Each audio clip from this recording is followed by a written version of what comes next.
And we're gonna showcase how much external rotation you have, okay? So very gently lift your fists up off the ground. You can't lift them up any higher than that. If you have as much external rotation as my friend Spencer here, and you don't have the ability to actually lift your wrists higher than your elbow, then you should probably watch the rest of this video.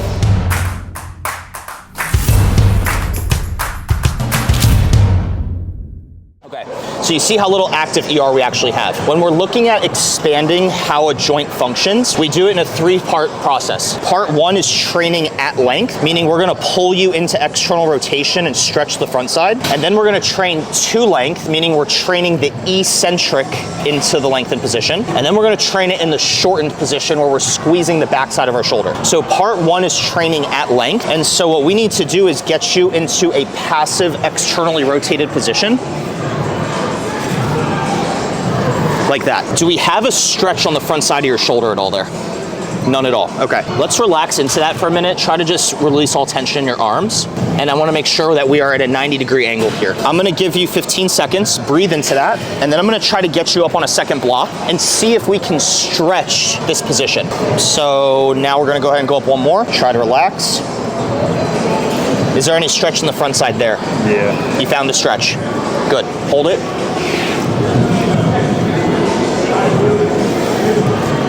So, when we are looking at improving your range, at length means we put you in a stretched passive position, and then we're gonna isometrically contract here. So we're gonna do pails and rails, right? Like with everything else we've done.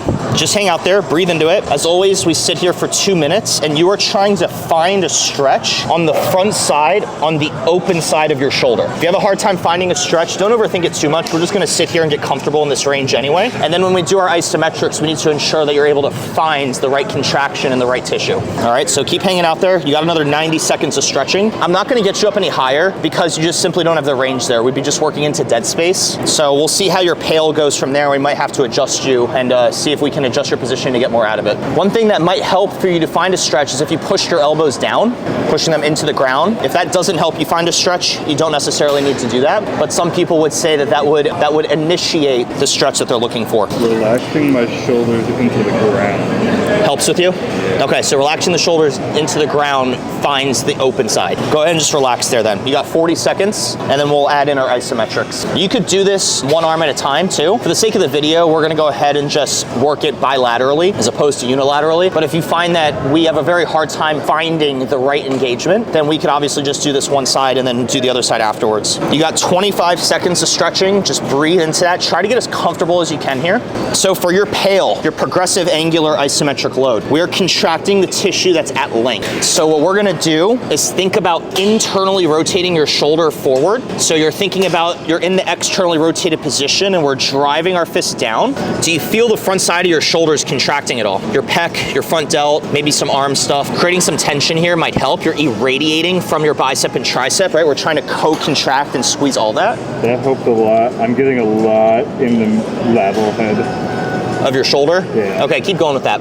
I still have front side. But you're getting some side shoulder too? Mostly that. Okay, try to find more front side. Part of what we need to do is get good at driving tension on the lengthened tissue. You might want to play around with how your scapula is slightly positioned. There might be some contributions there, but just keep pushing down and let that marinate with tension. Typically we would go for a minute, but if you want to go a little bit longer to help kind of like find the right engagement, then by all means, we can spend time doing that. Let me build to it. So go ahead and do like a light pail, moderate intensity, 20, 30, 40, 50%. And then as you find the right front side engagement and the contraction, then go ahead and dial it up. Let me know when you're ready to dial it up. So we're still pushing down. We're still contracting the bicep and the tricep, right? We're irradiating tension through our upper arms. Are you ready to dial that up a little bit? Okay, go ahead and start dialing it up.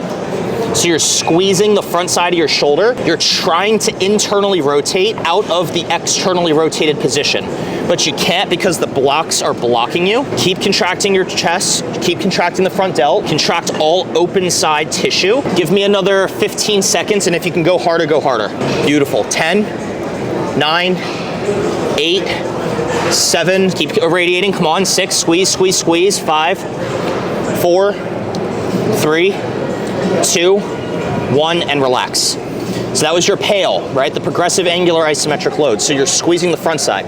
Now you're gonna do the reverse and you're gonna rail, but a couple things. I wanna make sure you're irradiating, you're squeezing the bicep and tricep.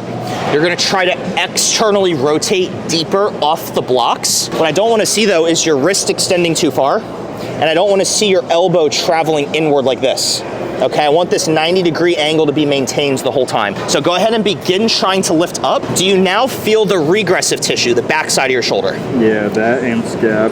Okay, try to bias the tension from our scap into our posterior capsule, the back side of your capsule. Keep irradiating. Again, your fists aren't actually going to lift up. That's not the goal. It's tissue training, not movement training. So your fists coming up is not the objective. We feel the back side of the shoulder trying to externally rotate you deeper, but you're unable to simply because you are at the very end range of motion of your shoulder.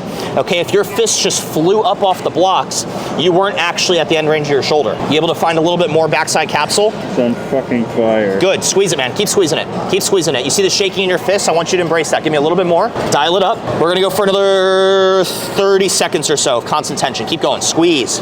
The harder you can squeeze the backside of your shoulder, the better you'll be able to manage that externally rotated position when you're doing your weight training. You got another 15 seconds.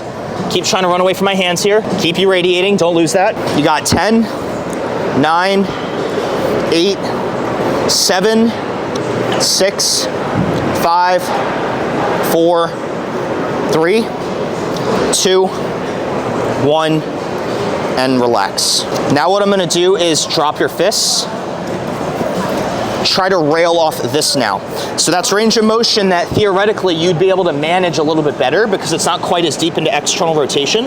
I want you to try to rail off of this now. So same concept, you're contracting your upper arm, you're irradiating tension, you're trying to externally rotate off the block without the wrists extending too far. You're trying to clear your forearms off the blocks, not just your fists. Are you able to find backside capsule here as well? Yeah. Okay, keep doing that. So you're not quite as deep into the range, but there's still a lot of value there in trying to isometrically contract, not at the extreme end range of motion that you can actually manage. So keep squeezing. Yep, externally rotate, lift up, try to clear the blocks, man. Come on. Once you find the right tissue, task train, right? You have the right tissue engaged. Now train the task of lifting the fists up off the blocks. Come on, keep going. Lift it up, lift it up, lift it up. Keep going. You got another 10, 9, 8, 7, 6, 5, 4, 3, 2, 1.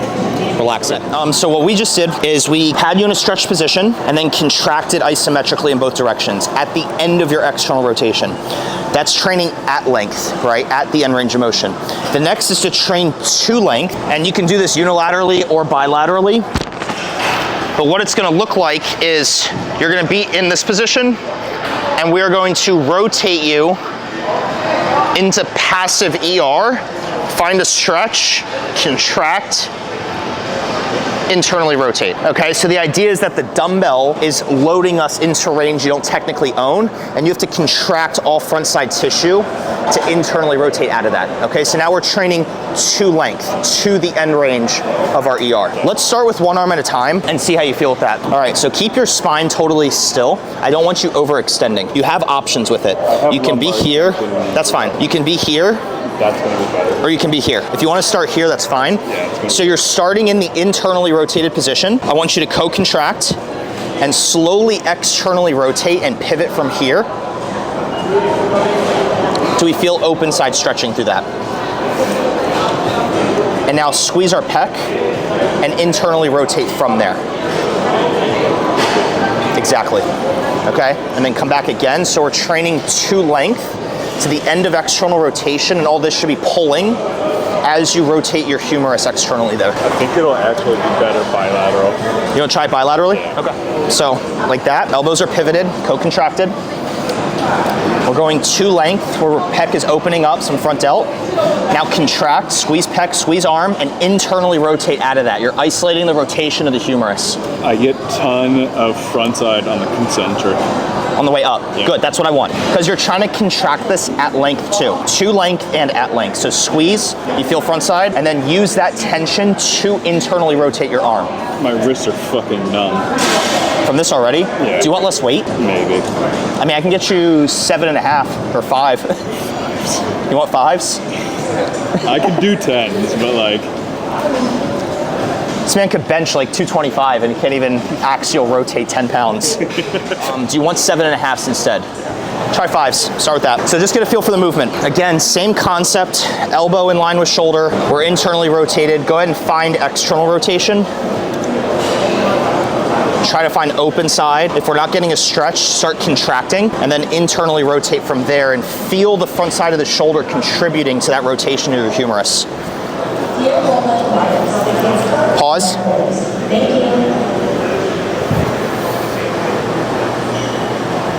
Think of it like you're pivoting from there.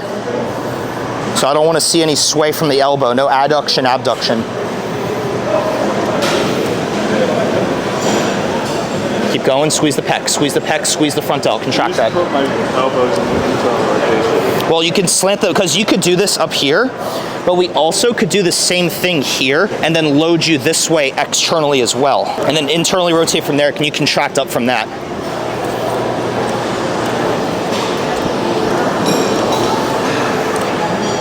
So there's a lot of variability to that, right? Like your shoulder externally rotates up here, but it also does down here. It also does above your head. And then contract from there. Squeeze and then come back up. So finding what line you can, work with the best.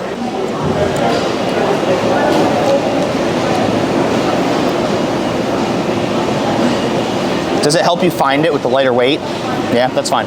How about you run with this for a minute? Okay. So we trained at length, right? We stretched the front side of the shoulder, then did isometrics. We trained to length, where we're eccentric loading your shoulder, and then contracted out of ER into IR. Now we have to train in the shortened position. There's several ways we can do this. I'm gonna give you the one we started with because that makes sense to try to finish there, but then we'll give you some other options. So let's have you lay face down on the mat, and we're gonna just attempt to externally rotate and contract the back of your shoulder, and then we'll do it on a cable, and then we can do it on a band, so you have some variability, because if you can't get that much out of this drill on the ground, I want you to have options to train in the meantime. Okay, so go ahead and lay face down. Elbows by your side at 90 degrees, same thing that we started with. Okay, so we did a lot of stretching and isometrics on your front side shoulder. Now, tense your fists, irradiate in the upper arms. Try to lift the fists up off the ground. Keep trying. I want you to try to clear the floor with your wrist. Come on. Do you feel backside shoulder contracting there? Find the backside of your capsule. That is what we're focusing on, is this shortened position. Since I'm here with you, I'm gonna help you out, and I'm gonna lift you up higher, and I'm gonna let go. 3, 2, 1, hold. Passive range hold, find the backside of your shoulder. Try to eliminate as much scap as you can and just get the posterior shoulder capsule.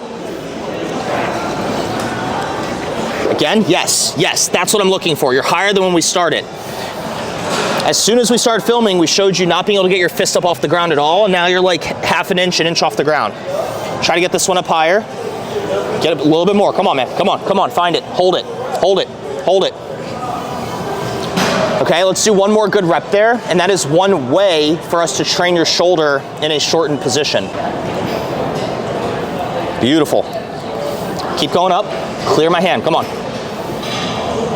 I'm gonna help you one more time with a passive range hold. 3, 2, 1. Do not lose the positioning. You're doing a very good job at the wrist, keeping it neutral, not extending at the knuckles.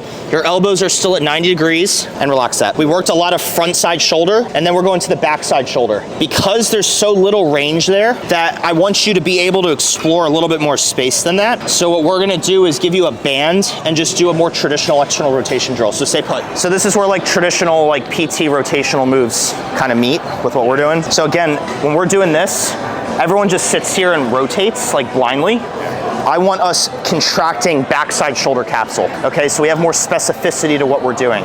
If this is too easy, we step out further to create more of a stretch or more resistance, a thicker band, right? You can also go about it that way as well to contract. I know for a fact that's not going to work for me because my trap is going to engage instead. Without being braced on the ground, right. My trap is. So for right now, because your external rotation is so limited, we need to just find what's accessible for you. And if that was accessible at the end, like you were able to make use of that, like that was good. Yeah. Now let's try to make use of like a position down here. We can also do it here. So you have variability for all the zones of external rotation that are there. That also might be why on shoulder presses, my scap has been taking over. Oh, totally, dude. If I go into too far external rotation, that might has to shorten a lot. It can't move freely with it. Which arm you want to do first? That. I definitely want your fist around it, creating tension. Keep your spine totally fixed. Externally rotate from there.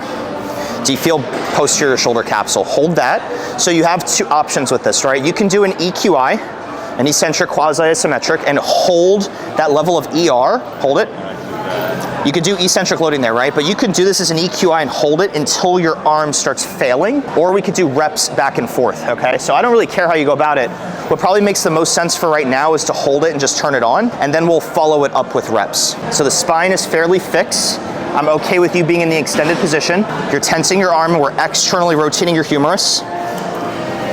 Your trap's jumping into it. Do you want a lighter band? I can step closer, right? You could. I can get you a green band instead if you want it.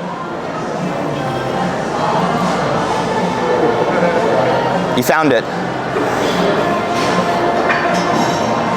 Was it cramping? Okay, hold it. I literally. You want a lighter band? Yeah, stay put. My man, you need help. So the ER is probably the worst part. Oh yeah, for sure. Oh, that's great. Yeah, this is. Step out more. Step out more. No. This will be fine. You getting backside capsule there? Okay, squeeze. You radiate. So again, maintain this position. You have three options in a sense. You hold the end range until it fails. You can go ahead and help yourself get to end range and just do the negative. Or we can treat it like a normal drill and do reps. It doesn't really matter to me, right? They're just different stimuli we can give your shoulder. Try to get the wrist outside the elbow. Kind of like when you do the hip, we want ankle above knee. We need wrist outside of shoulder. Let's do one more good effort, then we'll do the other shoulder. Tense, you radiate. More, yep. Breathe, man, come on. Give me reps now, give me reps. Come on, you're not done. 1, 2. Come on, I want 5 at least. No? All right, flip it around. That's okay.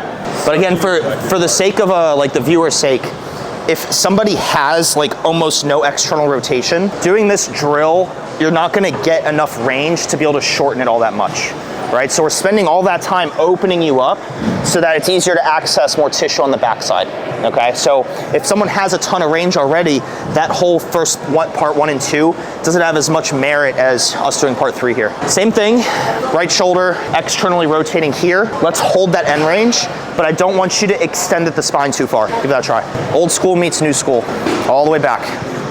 I'm gonna help you. No? I really don't have the strength. You don't have it? Do you feel backside shoulder there? Hold. You able to find posterior capsule? None at all here. You radiate more? Think elbow forward more. Does that help? Thinking elbow into the stretch cage.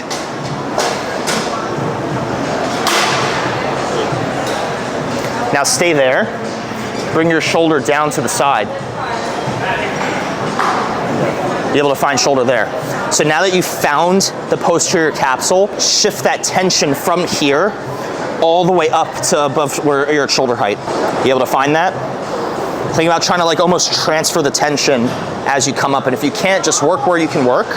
Build afference there, right? So you have the ability to feel what we're putting in. And then bring it back up. You radiate, contract, yep. You want to do the other side?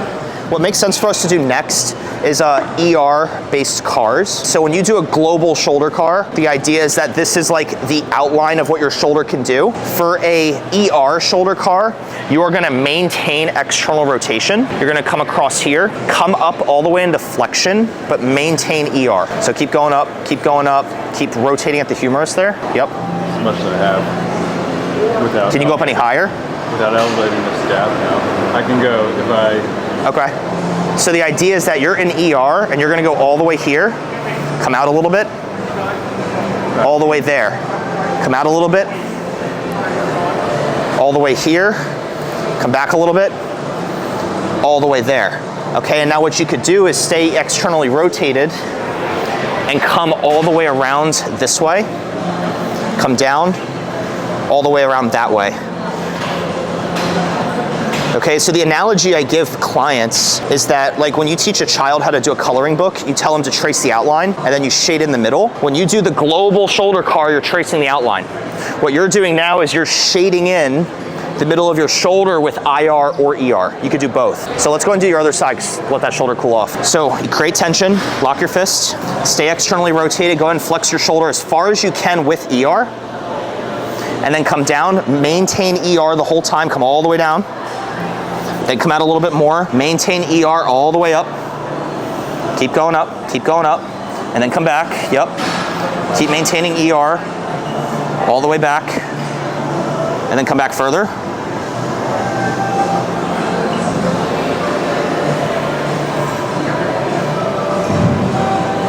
And then come to me now. And so you went up and down, now you can go side to side. And then down a little bit, maintain ER, come out this way now, adduct, or abduct rather. Tense, come down a little bit, bring it to me. Do you see how we're filling in space and exploring all the zones of external rotation that we kind of just explored with all of our other drills? You should feel a lot of posterior capsule there though, right? A lot of backside capsule the whole time. You're just driving this thing as far as you can, and you're moving wherever your shoulder can move while doing so.